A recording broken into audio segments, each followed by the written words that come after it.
Hi, I'm Kim Neely, and this is the Trauma Informed SLP. This is a podcast where we learn how to promote safety and empowerment and to build resiliency in everyone we know, including ourselves.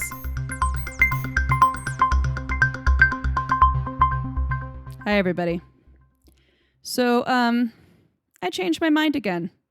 Typical ADHDer that I am. And I know I said we would go into the systemic things we need to face in order to become trauma sensitive at the next episode, but I changed my mind and decided to release this episode first, which are regulation strategies that you can use to help calm your system. And I thought I really do need to provide this first because when we talk about systemic level issues, we're going to be facing some difficult topics. We just have to. If we don't face societal oppression, systemic policies, organizational structures that unfortunately promote more trauma in certain minority groups, then we can't really call ourselves trauma informed. But at the same time, I do know that hearing about these things can be very upsetting on both sides. It can be upsetting for people within the minority groups that experience it, and it can be very upsetting to people in the majority group who are perhaps unaware of these issues prior to them being brought up. And when I thought about that, I thought, I really can't consider myself trauma informed if I don't take into consideration the emotional health of my listeners. So I want to provide these strategies for any episodes upcoming if you feel that you are being triggered, meaning you're feeling some level of discomfort in your body when you start to hear about certain things. I just wanted to provide some strategies to help mitigate that and to help promote healing and some level of change to that memory, that emotional memory that's being triggered by that topic or whatever is being said. Or maybe it's not even a trigger. Maybe it's just the first time you've heard about it and it's upsetting. Maybe you're a bit like me in the sense that you just get really upset when you hear about injustice or you hear about inequity between groups. Maybe that's just very upsetting. And I know it is to me. But I also know that, especially as a field, speech language pathologists are already working at our emotional capacity. We're filled up, right? We're dealing with enough. We have our own personal stresses. We have work-life balance stressors. We definitely have enough on our plate between caseloads too high, productivity expectations too high and unreasonable.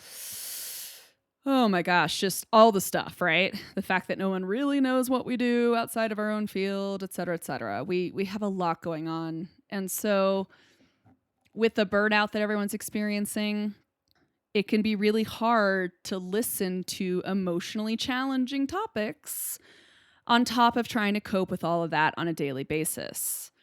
So I felt I would be remiss if I didn't address that from the beginning and provide an episode that hopefully provides some strategies to help process through those challenging emotions from the bottom up, meaning we're using our autonomic system to help us process an emotion.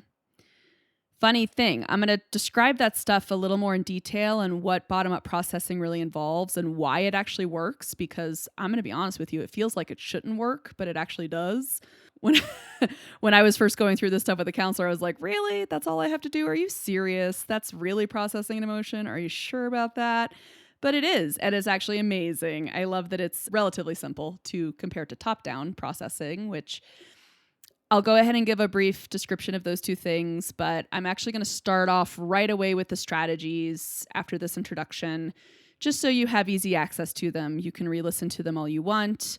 And then after those strategies, I'll explain what bottom-up processing of emotion is. Spoiler alert, it's basically what we call regulation. And then I'll also talk a little bit, just briefly, about what top-down processing is and what the difference is, particularly if you're going to a mental health professional. And then, we'll just talk in general, just a quick reframing of how we think about our emotions, in terms of not really trying to label them as good or bad, essentially. Let's go ahead and get straight into the strategies. I'm hoping this isn't too long of an episode, but let's jump straight in to some of those strategies, and then I'll explain it to you later. If you're still interested, keep listening, and I'll explain why these actually work. Okay. So let's go ahead and go into these strategies. So I think of these strategies as kind of in two big categories because my ADHD brain really likes to categorize things. So I think of calming strategies, right? So these are strategies that are going to kick in your parasympathetic system and help to keep things a little more calm, help keep that sympathetic activation in check, meaning you're not going all the way into survival mode. You might still be a little activated, but you're not going straight into survival mode or panic attack or meltdown or anything like that, right? So you're going to kick in some parasympathetic to help relax a little. Then there's also kind of, it's essentially like burning up your sympathetic strategies. So you're going to be burning through those energy stores in your body, okay? So I'm going to go through the calming strategies first because I think these are the most common ones you hear, okay? And actually that was just a little bit of a fib there because first we have to talk about physiological needs. That's our very first stop along this journey of, hey, I'm feeling uncomfortable in my body and I need to do something to feel a little better.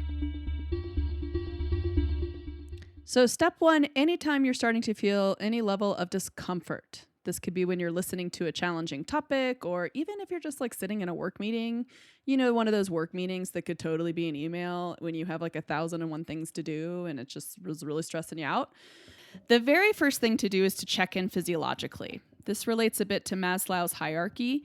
I'll put links in the show notes for you, but that pyramid, if you remember it, at the very bottom is physiological needs. So in this case, it would mean like, have you gone to the bathroom lately? Do you need to do that? Have you had a drink of water? Have you, hydrated in the last few hours? Do you need a snack? Are you ridiculously hungry? Are you to the point of hangry, right? Which I love that we now have a word to describe emotion and hunger and how those two things connect. Because total side note, the reason hunger tends to trigger that amygdala and the amygdala says this is a threat is because, eating and drinking is fairly vital to our survival, right? So it makes sense that there's direct connections into that amygdala and that if we're too hungry, if our blood sugar stores are going a little too low, our amygdala is going to be like, threat to our survival, we need to eat now. And so you get that like sympathetic response, which for a lot of us makes us frustrated and angry, right? So we get hangry. So check on your hanger, get yourself a snack, maybe excuse yourself in the meeting to go to the bathroom. Total side note, you don't actually have to go to the bathroom if you just need to excuse yourself. You can just step outside the room a little, take a breather. You can go grab a snack. You can go grab some water, You can call it a bathroom break, but you don't actually have to use the bathroom. Just side note. Total permission to do that depending on your work environment. Some work environments you can just leave and it doesn't matter. But if those people would have a bug up their butt due to you leaving to get a snack, then by all means, just say, I gotta go to the bathroom and go eat a snack. You know what I mean? So tend to your physiological needs first because that will help to de-trigger that amygdala immediately if the main issue with how upset you're feeling is the fact that maybe your blood sugar is a little low or whatever, or you're too thirsty or something like that, okay? Oh, also total side note, when it comes to the physiological things, the other thing to consider is have you slept well lately? Because if you're not sleeping well and you're way too tired, that's going to kick you into sympathetic response pretty fast too. Not that you can take a nap immediately, but sometimes just having that awareness of, you know what, I'm really sleep deprived right now. And so this upsetness I'm feeling might relate more to the fact that I'm physically exhausted and a little less to the actual situation. Sometimes just that awareness can help to kind of mitigate that sort of upset feeling from just being too freaking tired to deal with it. You know what I mean? I've definitely been there. Okay. So now that we've dealt with our physiological stuff, now let's go into those calming strategies. These are things you've heard of a lot. These are actually the same things we tend to use in our field as regulation strategies. That's what's so lovely. Bottom-up emotional processing pretty much is regulation. So because you're using your autonomic system to process, right? Which means you're regulating with your autonomic system. Ha ha, magical. Love it. Anyway, so we don't have a whole lot of new things to learn, but sometimes for ourselves, like we might be really good at applying these to clients, but sometimes we're not so great at applying them to ourselves, right? So the main thing is to figure out what you need and what works for you in the situation you're in. So it's about getting a little more in touch with your body and feeling what's going on. Calming strategies, 9 times out of 10, involve a lot of slow breathing, nice, slow, relaxed breaths in and out. There's ones that even are just breath, where it's like the 4, 5, 3 or something. I forget what the counts are, but you inhale on like a count of 4, hold it for a count of 5, and exhale for a count of 3, and it's nice slow counts. Or just inhaling on a count of 4, exhaling on a count of 4. It could be the same counts. It doesn't really matter. There's also, I think, like the inhale on 4, hold for 4, exhale on 4. You can do that too. And you can do that in a meeting, honestly. I mean, if you're doing it slowly enough and quietly enough, people might not, you're not doing that kind of exhale. If you're doing just kind of a nice slow exhale through your nose, people probably won't notice if you're doing it. But a lot of times these breathing things get involved with calming strategies because it's automatically kind of forcing some level of parasympathetic activation because, sympathetic speeds up our breath and parasympathetic tends to slow it. So when we slow the breath down consciously, we're kind of automatically activating a little more of that parasympathetic output. Does that make sense? So a lot of times the breathing gets sort of paired with something, right? So it's breathing on a certain count, or it's breathing with some kind of tactile sensation added in, or it's breathing with a visual, or it's breathing with a sound, whatever it is. A lot of times something gets paired with it, and this is my guess on just what it feels like when I do it. I think the reason a lot of these things get paired with that is so that it gives your frontal cortex something to do. Basically, it gives that prefrontal area, that seat of awareness in your brain, it gives it something to focus on that's not just the discomfort. You know what I mean?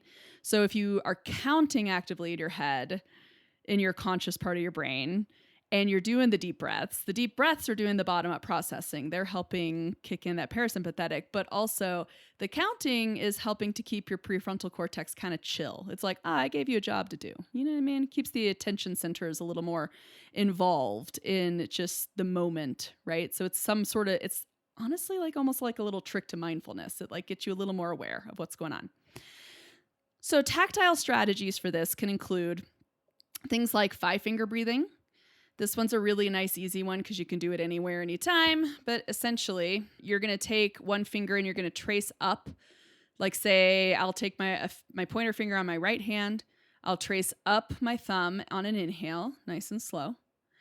Maybe hold it a little at the top if I want to. And then exhale nice and slow while I trace down that. And then inhale up my pointer finger on my left hand. And then trace it down on the exhale. And you just keep doing that up and down your fingers like a little roller coaster over and over until you feel a little more calm, essentially, until you feel like, okay, cool, I'm not about to like cry or yell or, about to have a giant emotional explosion. So that's a nice, easy one to do. There's also shapes breathing, which could be visual, could also be tactile, but it involves, you could do it in someone's palm of their hand, you could do it on a tabletop, but essentially you pick any kind of shape. So it could, let's say it's a square or something really simple. You're going to inhale on the way up while you trace it with your finger. You're going to exhale as you draw over, inhale as you draw down, and exhale as you draw over to finish that square. If it's a circle, you might want to inhale around once and exhale the next time around it. Whichever way you want to go with that. But that's a nice, easy way to get a little more tactile sense into that breathing. Another nice calming strategy that is one of my go-tos and one of the things I like the very most is called a butterfly hug. This is related a little to the EMDR, the rapid eye movement desensitization stuff that is done for PTSD people, which I went through my own EMDR. I think that's how you say EMDR. I believe so. I think I got that acronym right. But I went through my own with my counselor. My original counselor was through university. So when I graduated, I had to find someone else. So the next counselor I had taught me the butterfly hug, which is essentially a low-tech version, a very easy low-tech version of EMDR. So what you're going to do is you're basically going to give yourself a little hug across your chest. So you're going to take your right hand and place it in front of your left shoulder, left hand, place it in front of your right shoulder. And what you're going to do is you're going to tap your fingers and you're going to alternate hands. So tap your right fingers to the front of the left shoulder and then tap your left fingers to the front of the right shoulder. And I think I got my left-right correct that time. I always have to think through left and right, guys. It's always a little tricky. Okay, so you just tap, tap, tap, back and forth, back and forth. And you go ahead and you take nice slow breaths. And what she instructed me to do and the way I like to do it is when I start feeling uncomfortable due to an emotion, most of the time I feel it in my chest. I usually get kind of a fluttery, anxious feeling in my chest, something I recognize as anxiety in my chest. It's kind of fluttery. It's uncomfortable. It's like, it feels like nervous. You know what I mean? So when I feel that, if I give myself a butterfly hug, I'm going to be tapping with my fingers and I'm going to be breathing deeply, nice slow breaths. And I'm just going to pay attention to that feeling in my chest, that tightness, that tension, that flutteriness, whatever it is. And as I breathe and as I tap, I just tune into that feeling, just keep breathing into it, keep breathing into that space and observing it. And then at some point, you'll feel that tension release. And when it releases, that means that emotion has been processed. And I love that. I actually use the butterfly hug a lot to stave off big panic attacks for myself. This tends to be my go-to. Sometimes I'll use the counts breathing if I'm just in a meeting and I'm stressed or something like that. I'll do something people can't see as much, maybe the tactile thing. But the butterfly hug is one I do where it's like, okay, I need to go to like a bathroom stall and stave off a panic attack. I might do a butterfly hug there. You know what I mean? Other calming strategies essentially involve getting other senses involved with whatever sensory system seems to work best for you when you're pairing it with the deep breath. So if you like listening to nature sounds, I know on Apple Music, if you just search like beach sounds and rain sounds, you can find giant lists of that. You can find like playlist, YouTube. There's a lot of playlists on there for those sort of things. If you have calming music or songs, you could always make a song list that you could listen to. Visuals are also nice. So things like glitter bottles, snow globes, lava lamps, those are visuals. Liquid timers. I love staring at liquid timers. They're very calming for my brain. That's a strong visual to help kick in that parasympathetic. Okay. Oh, and also just general mindfulness if it happens to work for you, which is just like the, tuning in with, okay, let me pay attention to the feeling of my feet on the floor. Let me pay attention to the feeling of, my backside in the chair. You know what I mean? That's that like, okay, how does my skin feel? What's the temperature? What's the, like, you kind of go through your senses. You go through like, what am I feeling right now? What am I smelling? What am I seeing? How is the proprioception of like, where is my body in space? How does it feel to have my knee bent? Things like that. That's just a general mindfulness as well to help calm you down. So the next category of strategies kind of are burning through our energy stores. This is essentially if you get uncomfortable and then you feel like you need to let the energy out, like for you're too fidgety or, this is especially nice if it's like you're getting really angry and you feel kind of like you want to punch a wall. You know what I mean? That feeling? Because I get that feeling sometimes. And burning through the energy is usually nice for things like that. So when you get that high energy kicking in and you're just like, then you might want to try something more like this instead of a calming strategy. The calming strategy might not work very well, right? So burning through energy are things like taking a fast walk. This could even be like a 1 minute or 2 minute like sprint walk, like one of those little like, what do they used to call that? was it sprint walking? There was like a whole thing about it, like in the late 80s or whatever, or 90s. It's like in When Harry Met Sally, right? When they like do the little sprint walk thing. Um, speed walk. That's what it's called. Speed walking. Yeah. You could do a little speed walk. You could do a short jog. You could, take a step outside your building and do a quick little jog somewhere. If you're in an office without a whole lot of people around, or maybe you're like me and you're shameless and you don't really care if people see you do this, but you could do like some squats. You could do some burpees. That's that thing where like you squat and then do like a push up. You jump back into a push up and then you jump your feet back up and then you like do a leap kind of a thing. You go back down. Anyway, you could do jumping jacks. You could do anything like that. Maybe a little like high knee running in place, right? That helps burn through some energy. There's also something called progressive muscle relaxation. This is one people have heard about. And this is just a quick example of why we have these different strategies. I have a friend who loves progressive muscle relaxation, and I personally do not like it. It does not help me one bit. It doesn't help me burn through energy, and it doesn't help me calm down because I don't like the sensation of it. Like, I don't like how it makes my body feel at all. So it's one I always skip, but I'm going to share it because some people out there it works great for. But this is the one where you're going to like, say, tune into your feet and you're going to clench your muscles down there really, really tight for like 5 seconds and then you release them. And then you clench the muscles in your lower legs for like 5 seconds and release them, and clench your upper legs for like 5 seconds and release them. And you go up your whole body that way.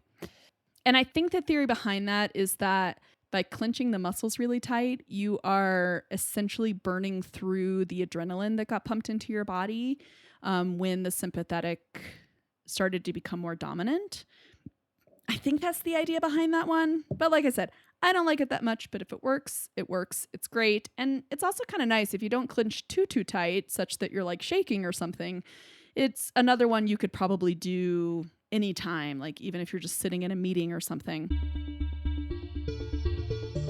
So all of those strategies, the calming strategies, the physiological stuff to take care of, and the burning up energy stores strategies, they're all part of processing our emotions from the bottom up, at least in the mental health world. That tends to be what they're called.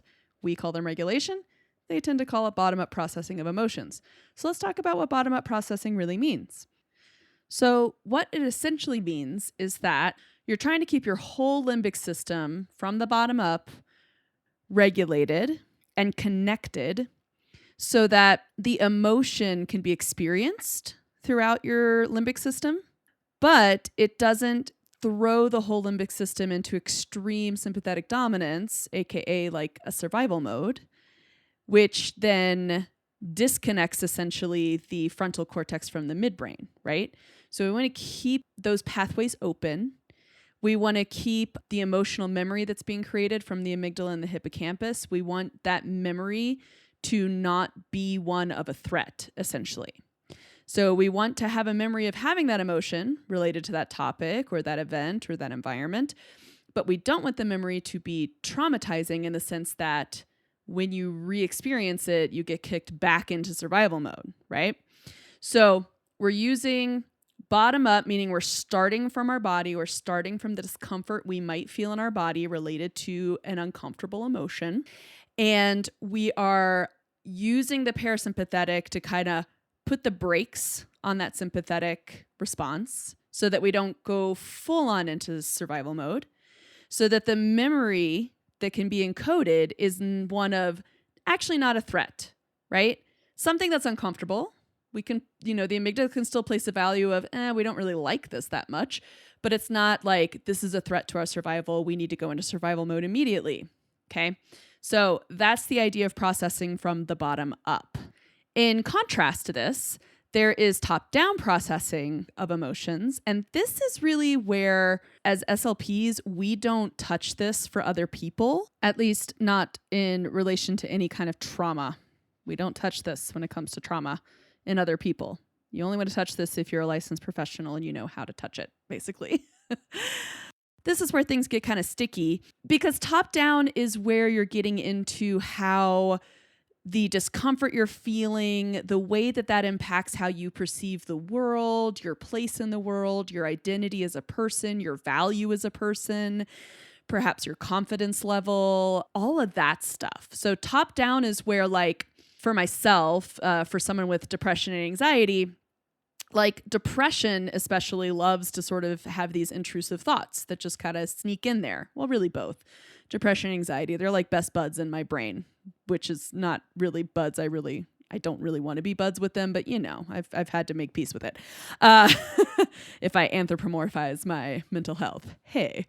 But yeah, so essentially those intrusive thoughts of like, I'm not good enough and what am I doing? And this is ridiculous and nobody even likes me. And, all those sort of intrusive thoughts, those higher frontal area, conscious awareness area thoughts, when I feel under threat or I feel worried or anxious or stressed, if I start to feel discomfort, prior to getting appropriate mental health treatment for myself, those thoughts were usually very intrusive, meaning they would kind of take over, and I would have those thoughts for a prolonged period of time, and they would just continue to depress my mood, my emotion. That uncomfortable emotion would just last forever, basically. Like it would just go on and on and on and on and on instead of ebbing and flowing, like the window of tolerance says.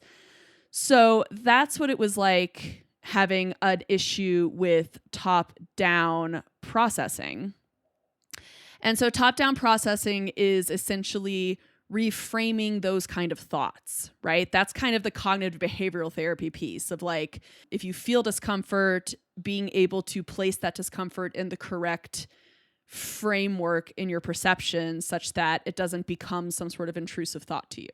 And the main reason I'm not going to offer like top-down processing type of strategies is that I think, as far as I'm aware, in terms of best practices in the mental health profession, I am not a mental health provider, but these need to be more personalized to that person's particular needs and to how those thoughts affect their life and their perception and how they relate to their history and their experiences with other people, their childhood, all that stuff. Okay, so bottom-up processing is nice because you can give more general, broad strategies to people because it's not involving any of that sort of highly personalized, I perceive this because of who I am and where I've come from and what I've gone through and that kind of stuff. So yeah, so top-down, I personally think should probably be a lot more personalized if you feel like you're struggling more with having intrusive thoughts. And if you feel like you are struggling with that, then I suggest seeking some professional guidance,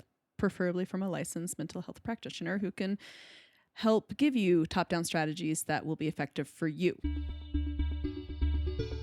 So the big key takeaway from the episode today is that we have to learn to face emotional discomfort, right? In order for us to listen and grow and change as a person, as people in general, we have to have a little more parasympathetic dominance. We have to have a calmer autonomic state because we need our prefrontal cortex to be involved and present and fully integrated with our midbrain, our amygdala, and also our body to have some awareness of what's going on there. If we're in survival mode, we're not going to be able to learn very much. We're not going to be able to be flexible mentally. We're not going to be able to take another person's perspective very well because survival mode is interested in survival. So the only main learning that's occurring if you're really thrown into survival mode is, what did I do last time that helped me to survive this? I should do that again. You know what I mean? Or what allows me to get out of the situation alive, basically. That's what your brain's concerned with when it's in that dominance. When we're in parasympathetic dominance and we're not in survival mode, that's when we have more ability to change our perspective. We have more access to that higher level thinking, to more abstraction, to more generalization, to more creative ways of looking at something, to perspective taking.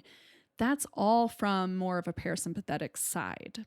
And that's also where we can connect how we're feeling with our words and be able to express our own discomfort. We have to have a little more parasympathetic dominance for that, so that our midbrain can talk to our prefrontal cortex, so that our anterior cingulate in our frontal cortex can talk to our amygdala. We need to have all these feedback loops happening so that we can become more aware, and so that also we can take the time to learn more about what other people experience. You know what I mean? So on our journey toward becoming more trauma sensitive and understanding those systemic issues that minority groups face, I just wanted to provide some tools to everybody because kind of at a big picture level, I think in the United States, at least, our society doesn't really provide us with a lot of tools to help us process uncomfortable emotions. And very often we tend to think of emotions as either good or bad or positive or negative, right? We think of like sadness and anger and frustration as being like bad or negative, and we think of happy and joyful and all that other excitement. We think of all that stuff as being good. And that's actually not how emotions work. Emotions just are. You know what I mean? They are a sign that your amygdala has placed a value on something. Stimuli came in, it was important enough to put a value on it, and that's where emotions tend to arise from. So, in that sense, it's not that we have good and bad emotions. We just have some emotions that make us physically uncomfortable, essentially. Some emotions are just uncomfortable and challenging, and they bring up challenging thoughts and maybe have a challenging feeling in our body. And some emotions are pleasant and enjoyable to experience, right? And so when we start talking about systemic level things, we need to face those uncomfortable emotions. We need tools to be able to process that discomfort we might feel that comes up so that we can stay in that space where we're still learning something new. And a nice way to think about this is, I believe it's Destiny Ann, I believe is her name. I'll put a link in the show notes.